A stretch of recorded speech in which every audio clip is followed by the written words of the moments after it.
of March are come. Aye, Caesar, but not gone. Hail Caesar, read this schedule.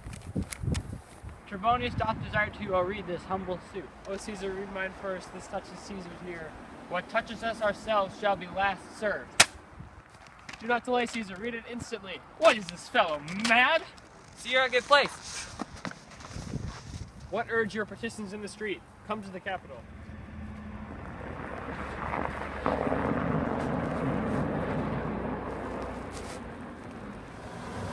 I wish your enterprise today may thrive. What enterprise, Populus? Fare you well. What said Populus, Lena? He wished today our enterprise might thrive. I fear our purpose is discovered. Look how he makes a Caesar. Mark him. Casca, be sudden, for we fear our prevention. Brutus, what shall be done? If this be known, Cassius or Caesar shall never return back, for I will slay myself. Cassius, be constant. Populus Lena speaks not of our purpose, for look he smiles, and Caesar doth not change. Trebonius knows his time, for look you, Brutus, he draws Mark Antony out of the way. Where is Metellus Cimber? Let him go and presently prefer his suite to Caesar. He is addressed. Press near and second him. Casca, you are the first that rears your hand.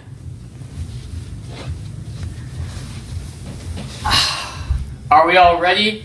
What is now amiss that Caesar and his Senate must address? Most high, most mighty Caesar, Metellus Cimber throws before thy seat and humble heart. I must prevent thee, Cimber. These couchings and these lowly courtesies might fire the blood of ordinary men, and turn preordinance and the first decree into the law of children. Be not fond to think that Caesar bears such rebel blood that will be thawed from the true quality with that which melteth fools. I mean sweet words, low crooked curtsies, and base spaniel fawning. Thy bother by decree is banished. If thou dost bend and pray and fawn for him, I spurn thee like a cur out of my way.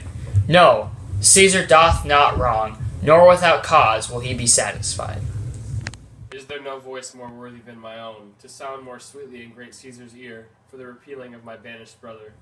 I kiss thy hand, but not in flattery, Caesar, desiring thee that Publius Cimber may have an immediate freedom of repel. What, Brutus? Pardon, Caesar. Caesar, pardon. As low as thy foot doth Cassius fall, to beg enfranchisement for Publius Cimber. I could be well moved, if I were as you. If I could pray to move, prayers would move me. But I am constant as the North Star, of whose true, fixed, and resting quality there is no fellow in the firmament. The skies are painted with unnumbered sparks. They are all fire, and every one doth shine. But there is but one in all doth hold his place. So in the world, 'tis furnished well with men, and men are flesh and blood, and apprehensive. Yet in the number I do not know but one that unassailable holds his rank, unshanked of motion, and that I am he. Let me a little show it, even in this, that I was constant. Cimber should be banished, and constant do remain keep him so. Hence, will thou lift up Olympus? Great Caesar! Doth not Brutus bootless kneel? Speak hands for me!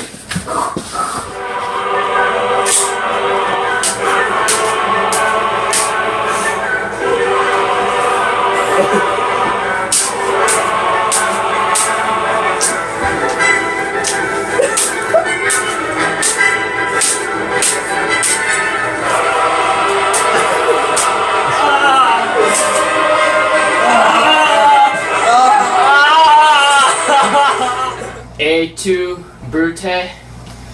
Then falls Caesar! Ah!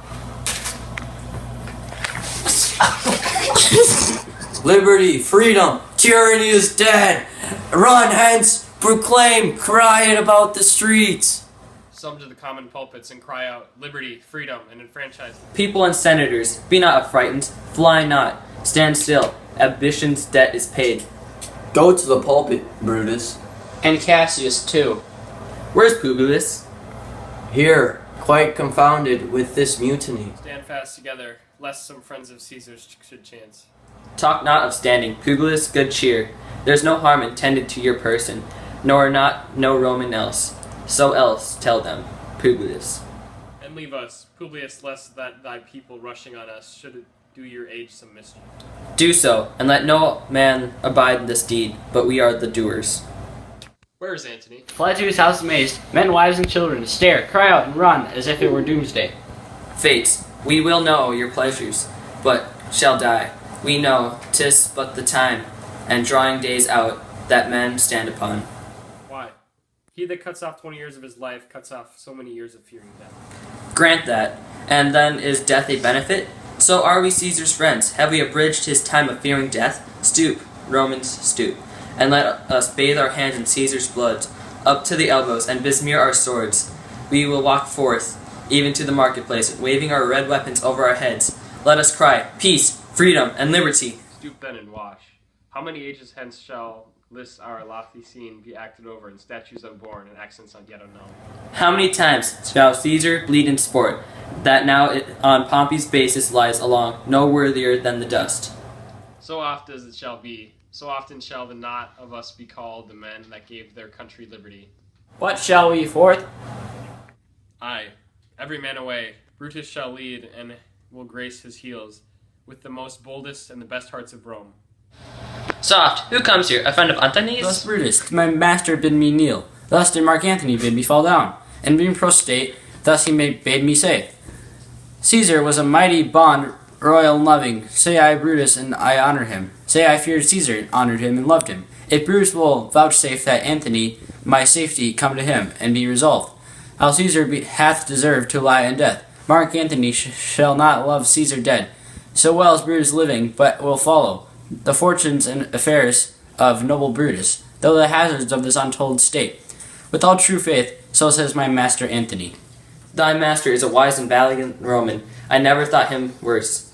Tell him, so please he come into this place, he shall be satisfied and, by my honor, depart untouched. I'll fetch him presently.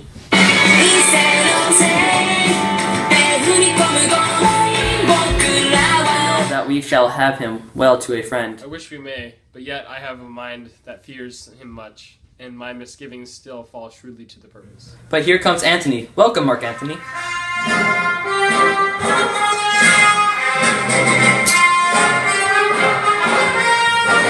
O mighty Caesar, dost thou lie so low? Are all thy conquests, glories, triumphs, spoils shrunk to this little measure?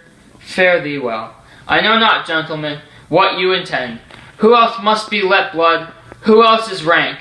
If I myself, there is no hour so fit as Caesar's death hour, nor no instrument of half that worth as those your swords, made rich with the most noble blood of all this world. I do beseech ye, if you bear me hard. Now, whilst your purpled hands do reek and smoke, fulfill your pleasure, live 1,000 years, I shall not find myself so apt to die. No place will please me so, no means of death, as here by Caesar, and by you cut off, the choice and master spirits of this age. O Antony, beg not your death of us, though now we must appear bloody and cruel, as by our hands of this present act you see we do, yet see but our hands, and this is the bleeding business that they have done. Our hearts see you not, they are pitiful, and pity to the general wrong of Rome hath done this deed on Caesar. For your part, to our swords have led in points, Mark Antony, our arms in strength of Malins, our hearts of brothers tempered, do receive you with all kind of love, good thoughts, and reverence. Your voice shall be as strong as any man's in the disposing of new dignities. Only be patient till we have appeased the multitude besides themselves with fear, and then will deliver you the cause why that I did love Caesar when I struck him, have thus proceeded. I doubt not of your wisdom. Let each man render me with his bloody hand. First, Marcus Brutus, will I shake with you. Next, Caius Cassius, do I take your hand. Now, Decius Brutus, yours. Now yours, Metellus. Yours, Cinna. And my valiant Casca, yours. Though, last, not least in love, yours, good Trebonius. Gentlemen all, alas, what shall I say? My credit now stands on such slippery ground, that one of two bad ways you must conceit me, either a coward or a flatterer. That I did love thee, Caesar, oh, 'tis true. If then thy spirit look upon us now, shall it not grieve thee dearer than thy death to see Antony making his peace, shaking the bloody fingers of thy foes, most noble, in the presence of thy corse? Had I as many eyes as thou hadst wounds, weeping as fast as they stream forth thy blood, it would become me better than to close in terms of friendship with thine enemies. Pardon me, Julius. Here wast thou bade, brave heart. Here didst thou fall, and here thy hunters stand. Signed in thy spoil, and crimsoned in thy leave, O world, thou wast the forest to his heart. And this indeed, O world, was the heart of thee. How like a deer, strucken by many princes, dost thou here lie. Antony. Pardon me, Caius Cassius, the enemies of Caesar shall say this. Then, in a friend, it is cold modesty. I blame you for not praising Caesar so, but what compact men you have with us, will you be pricked in the numbers of friends, or shall we go on and not depend on you? Therefore I took your hands, but was indeed swayed from the point by looking down on Caesar. Friends am I with you all, and love you all, upon this hope that you shall give me reasons why and wherein Caesar was dangerous. Or else, were this a savage spectacle, our reasons were so full of good regard, that were you, Antony, the son of Caesar, you shall be satisfied. That's all I seek, and am more ever suitor than I may produce his body to the marketplace, and in the pulpit, as becomes a friend, speak in the order of his funeral. You shall, Mark Antony. Brutus, a word with you. You know not what you do. Do not consent that Antony speak at his funeral. Know you how much the people will be moved and by which he will utter? By your pardon, I will myself into the pulpit first, and show you the reason of our Caesar's death.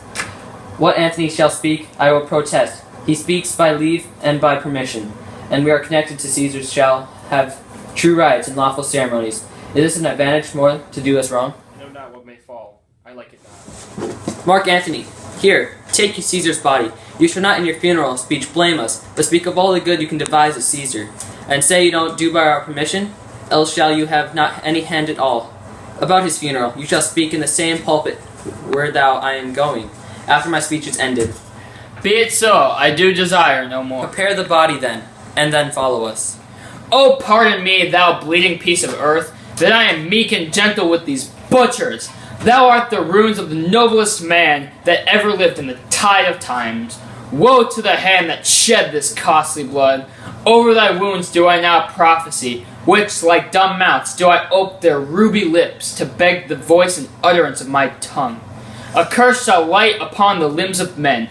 Domestic fury and fierce civil strife shall cumber all the parts of Italy. Blood and destruction shall be so in use, and dreadful objects so familiar, that mothers shall but smile when they behold their infants quartered with the hands of war, all pity choked with custom of fell deeds, and Caesar's spirit, ranging for revenge, with R by his side come hot from hell, shall in these confines with a monarch's voice cry havoc, and let slip the dogs of war, that this foul deed shall smell above the earth, with carrion men groaning for burial. Of Octavius Caesar, do you not? I do, Mark Antony. Caesar did write for him to come to Rome. He did receive his letters and is coming, and bid me to say to you by word of mouth. Oh, Caesar! Thy heart is big. Get thee apart and weep.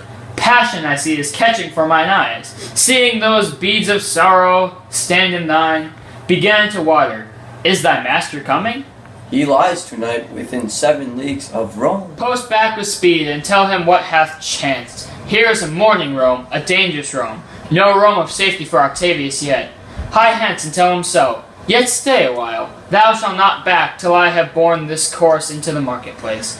There shall I try in my oration how the people take the cruel issue of these bloody men, according to which thou shalt discourse to young Octavius to the state of things. Lend me your hand.